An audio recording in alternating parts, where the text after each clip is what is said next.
Selamat datang kembali di channel Jagoan Proyek.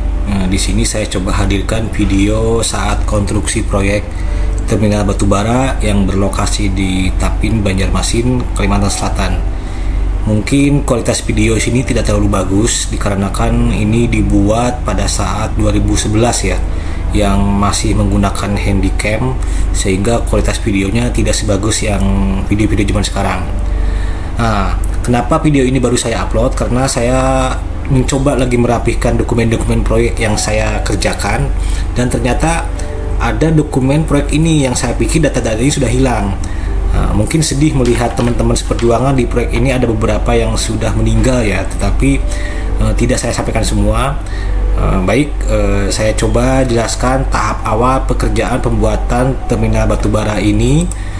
Di sini hanya berfokus pada pekerjaan sipilnya ya, konstruksi sipilnya. Kita mulai aja untuk pembahasannya. Mungkin teman-teman melihat ya, kok ada foto drone, padahal ini sebenarnya saya ambil foto baru-baru ini aja sih dari Google ya. Oke, ini secara summary aja latar belakang pembangunan proyek Tapin Coal Terminal ini secara sistem aja dan kapasitas saja. Cuma di sini saya akan lebih fokus ke pekerjaan sipil dan pembangunan selama masa konstruksinya saja sih. Proyek ini berlangsung di area kurang lebih di 40 hektaran dengan timbunan tanahnya berupa pasir ya. Karena tanah existingnya itu adalah di sini rawa yang tidak bisa dipakai, jadi sehingga kita timbun pasir setebal 2 meter. Untuk pembahasan khusus metode pemadatan pasir mungkin nanti di lain kesempatan akan saya sampaikan terkait metodenya. Untuk tahap awal pekerjaan adalah kita di sini melakukan pemancangan, dan semua material itu kita kirim dari sungai menggunakan ponton barge, dan material ini kita ambil dari area Tangerang ya, sehingga butuh perjalanan yang cukup lama dari laut dan masuk ke area sungai. Untuk spoon pile kita menggunakan 80 cm dengan bottom pensil di bagian bawah, dengan kedalaman pancang yang akan kita rencanakan adalah di 70 meter. Ya, jadi satu batangnya itu 12 meteran, kurang lebih 6-7 batang kita sambung pemancangannya ini. Tipe alat pancang untuk pemukulannya menggunakan diesel hammer dengan berat kepalanya 4,5 ton, dan untuk satu titiknya ini kurang lebih 6-7 batang pancang ya, satu titiknya ini. Tinggi jatuhan hammer itu 1-2 meter, dan untuk kemiringan kita menggunakan kemiringan 1/10 karena daerah rawa.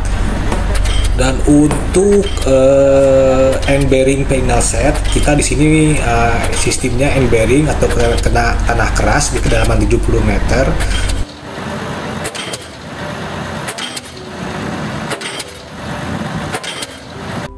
Untuk sistem sambungan kita menggunakan las di kedua sisi dengan menggunakan 2 welder supaya lebih cepat, karena diameternya lumayan besar ya, jadi kita menggunakan 2 welder sistem pengelasan. Dan setelah dielas hanya butuh waktu 30 menit baru dipukul lagi agar sambungannya sudah mengering, supaya tidak lepas lagi jika dipaksa dipukul kembali gitu ya. Dan ini adalah summary jika kita mau melaksanakan pengetesan pancang ya.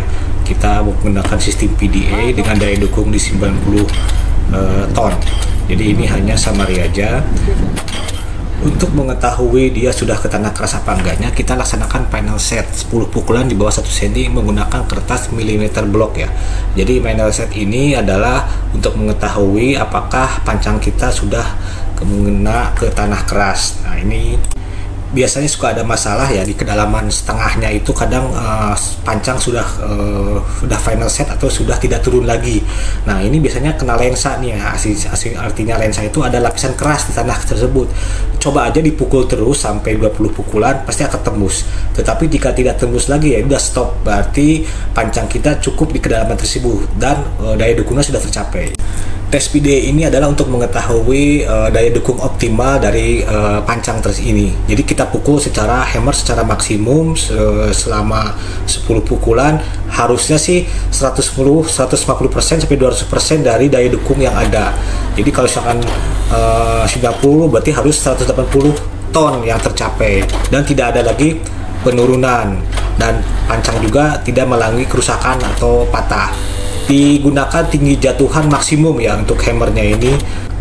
Untuk menentukan kapan kita melaksanakan tes PDA adalah salah satunya kita cek calendering. Jika hasil calendering melihat ada di kedalaman rencana tidak tercapai, itu wajib kita tes. Atau nilai reboundnya yang besar, berarti ada perlawanan nih di dalam tanahnya. Atau bisa juga mantul kembali gitu ya. Terus yang berikutnya adalah itu ada indikasi ada lensa di dalam situ, berarti wajib kita laksanakan tes PDA apakah sudah mencapai apa enggak gitu untuk daya dukungnya ini. Nah, jika ternyata masuk ya berarti hasil tes PDA-nya lolos, dan biasanya dalam satu file cap kita ambil 2 titik pemancangan atau 2 titik yang harus kita tes. Ini adalah proses pemasangan alat sensor untuk tes PDA ya. Aduh, ada mentor saya lagi di sini yang udah meninggal. Setelah pemacangan selesai, kita lanjut ke pekerjaan pile cap ya untuk jembatan hopper ini. Jadi pekerjaan pile cap di atas pancang. Nah, ini salah satunya kita sebut sih namanya pier head ya. Di atas pancang ada pier head ketinggian 15 meter di bawah tanah, dan ini buat dudukan baja nantinya untuk baja girder. Pengecoran pier head di atas ketinggian 15 meter dengan mutu beton K3,5 dan menggunakan vibrator untuk meratakan betonnya ya supaya tidak ada keropos. Dan sistem packagingnya very, jadi bisa kita bongkar pasang karena tipikal bentuknya, jadi kita bisa tempatkan di tempat lain dengan ketebalan 19 mili ya. Ini untuk summary standar pekerjaan sipil, dan ini adalah contoh girder castellated ya yang di atas pier head tadi, baja dengan hot dip galvanis untuk pelapisnya. Dan ini untuk perancangan awal baja castellated ini yang kita akan rencana pabrikasikan. Nah, sebelum pengiriman kita wajib untuk ngecek ke workshop apakah sudah sesuai dengan yang kita desainkan, dan jika ada kerusakan setidaknya kita bisa repair lah kualitas bajanya di workshop, karena kalau di lapangan kan sudah tidak bisa diapa-apain lagi. Nah, ini juga untuk pengecekan kebutuhan lapangan. Jadi kalau pekerjaannya masih lama jangan dikirim dulu, kita kirim hanya untuk yang akan segera dipasang supaya tidak menumpuk di area pekerjaan atau area proyek ya. Nah, ini bisa kita bungkus, kenapa? Supaya cat galvanisnya tidak terkelupas pada saat pengiriman lewat kapal ya. Dan ini kita lewat laut, butuh waktu 7 harian lah kurang lebih menggunakan tongkang, dan untuk lewat sungainya kurang lebih 3 harian ya untuk pengiriman ini ke area proyek. Oke, kita mulai ke area konstruksi untuk pekerjaan lantai dan pemasangan girdernya. Bisa dilihat bahwa kita di sini ada grill. Nah, ini untuk menyaring batu bara ya, untuk dump truck ngedam ke sini barulah akan disaring, dan akan untuk bawah lantai kita menggunakan jingkalum, dan untuk penyambung antara girder menuju ketemu lantai menggunakan siri konektor ya. Antara girder dan lantai itu disambung menggunakan siri konektor sebagai pengaku agar jadi homogen. Pemesian lantai kita menggunakan relap untuk arah kemiringan jalan supaya bisa flat, dan sekalian dengan parapetnya juga dengan panjang 1,5 meter tingginya ya. Dan bisa dilihat ini area stockyard sedang melakukan metode vakum. Nanti akan saya bahas di pembahasan berikutnya untuk konsolidasi tanahnya atau untuk kepadatan tanahnya ini ya. Dan jembatan ini kurang lebih panjangnya 1 km untuk hopper ini untuk mentransfer batu bara ya. Untuk pengetesan girder ini hanya summary aja, tidak akan saya bahas di sini. Cuma di sini area stockyard batu bara bisa dilihat. Ini dilakukan soil improvement ya, nanti akan saya bahas di pembahasan berikutnya. Kenapa sih tanah pasir ini bisa padat dan bisa kita gunakan khusus untuk soil improvement. Ini hanya sebatas highlight aja. Untuk lebar jalan kita 15 meter, dan jembatan ini saya sebut tadi ya untuk dam batu bara dan masuk ke cut, dan dari cut inilah akan masuk ke area stockyard menggunakan bell conveyor ya untuk mentransfer batu bara ini. Jadi ini jembatan adalah bukan untuk umum ya, hanya untuk memindahkan batu bara dari tambang ke terminal. Dan ini adalah ujung jembatan ketemu dengan hauling road. Hauling road itu adalah akses 28 kilo dari terminal ke tambang batu bara, dan ini adalah stockyard untuk penyimpanan dan pengiriman dari stockyard ke luar untuk menggunakan tongkang ya untuk pemindahan batu bara.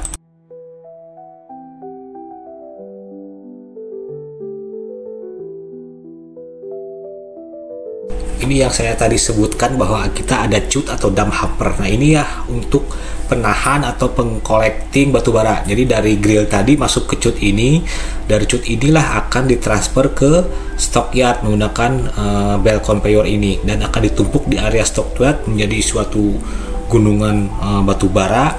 Nah ini ya chute tahap setelah dari dump truck dibuang ke area stockyard. Dan ini grill ini untuk memisahkan batu-batu bara juga. Jika ada yang besar-besar itu gak akan masuk, hanya yang lolos-lolosnya saja yang masuk ke area dump hopper ini. Nah chute ini dikerjakan oleh Jakarta Prima Crane ya dari Jakarta, dan chute ini akan mentransfer ke area stockyard. Selama kami bekerja di sini adalah kita cukup jauh ya dari desa setempat, kurang lebih 10 km, sehingga semua material terkirim dari lewat sungai, termasuk kita beton batching plan kita bikin sendiri juga di area proyek ini. Dan untuk kebutuhan material semua lewat sungai, kita pun tidur juga di area proyek ini. Dan pada saat pengecaran lantai ini yang tadi saya bilang, parapet harus sekalian kita cor juga dengan ketinggian 1,5 meter. Nah ini area stockyard yang sedang erection stacking conveyornya ya, yang ketinggian di 25 meter. Ini fotonya sih, videonya sudah konsolidasi. Dan ini adalah tangki solar, daily tank untuk suplai solar, kebutuhan solar baik untuk maintenance ataupun untuk listrik penggunaan di area proyek ini.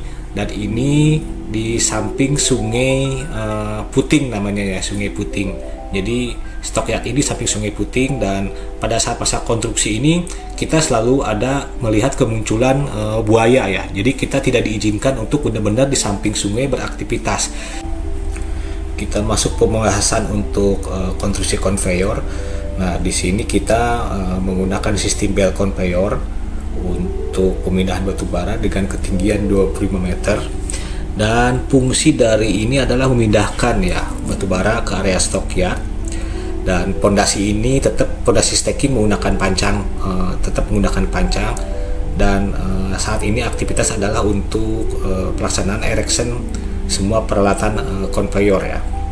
Nah di sini juga ini ada area yang akan ditampung oleh underground recurrent feeder.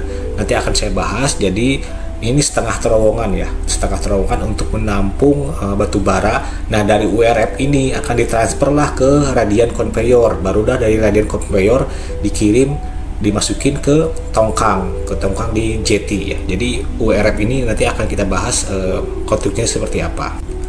Underground recurrent feeder. Jadi ini bangunan setengah terowongan. Nah ini tempat masuknya batu bara ya, masuk batu bara gunungan ini. Nah di bawahnya ada conveyor yang akan mentransfer ke area jetty. Jadi ini kayak setengah terowongan ya. Di sini ada kurang lebih ada 28 gunungan stockyard, sehingga untuk menyimpan batu bara, satu stockyard itu ada satu URF untuk yang tadi saya bilang setengah terowongan tadi ya. Jadi ini akan ditransfer ke jetty, dan dari jetty lah masuk ke tongkang, barulah keluar dari area ini. Dan ini conveyor URF ini ada yang ke arah jetty, dia nggak terlalu tinggi ya. Jadi untuk mentransfer, dan ini adalah arah stockyard. Jadi conveyor stockyard. Stacking ini kita berdiri di ketinggian 25 meter yang tadi saya seperti bilang. Nah ini proses untuk erectionnya bisa dilihat lumayan cukup tinggi untuk sebuah stacking conveyor, karena memang gunungan kita di sini cukup tinggi ya. Gunungan batu baranya ada 28 stockyard. Dan ini salah satu jembatan hopper, lihat dari jauh kurang lebih 1 km panjangnya, baru setengah jadi. Nah ini tanahnya sedang konsolidasi, sudah selesai ya. Ini standar dari typical jetty ya, tidak akan saya bahas di sini, cuma hanya summary aja.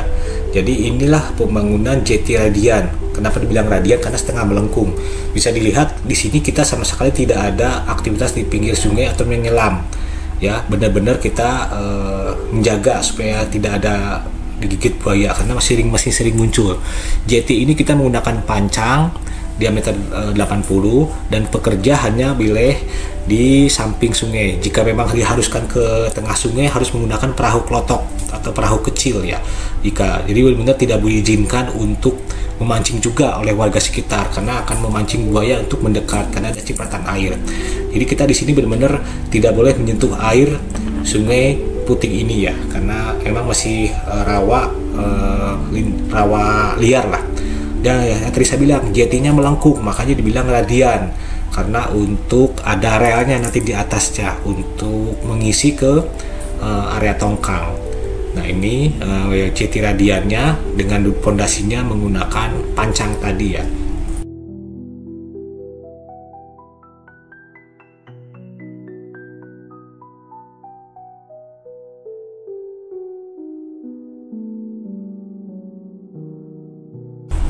Ini summary terkait fabrikasi beton jeti ya. Nah, di sini saya lihat saya baru dokumentasikan videonya setelah jeti ini selesai dicor. Nah, untuk dinding penahan antara sungai dan daratan menggunakan batu kali bronjong, bisa dilihat ini radiannya sudah jadi dan di atasnya sudah ada rel untuk nanti dudukan konveyor radiannya ya. Nah, ini kondisinya sudah setengah jadi.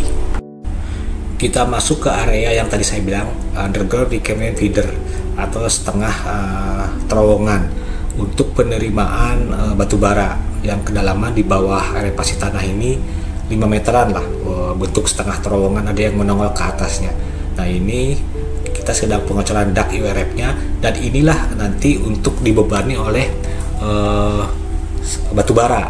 Kita tetap menggunakan sistem ferry karena banyak yang tipe tipikal supaya tidak banyak kebuang, jadi kita menggunakan sistem ferry bongkar pasang dan kita kerjakan kembali, kita pasang kembali, jadi tidak banyak kebuang material backcastingnya. Nah inilah nanti bangunan beton ini ya akan ditimbun atau menjadi suatu gunungan batu bara dan di bawahnya ada semacam cut juga untuk mentransfer ke jeti batu baranya. Jadi ada 28 URF underground reclaimed feeder yang kita bangun, bisa bilang setengah terowongan lah untuk WRF ini. Demikianlah pemaparan masa konstruksi untuk pembangunan terminal Tapinkol ini. Mungkin saya tidak terlalu detail karena ini lumayan cukup lama ya, 2011 saya juga lupa lagi untuk tahapan detail konstruksinya.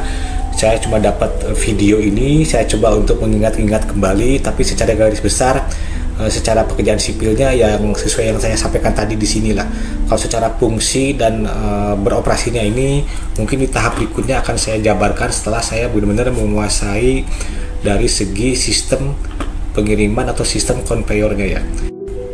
Demikian video ini, sampai ketemu lagi di video-video saya selanjutnya. Terima kasih saya ucapkan.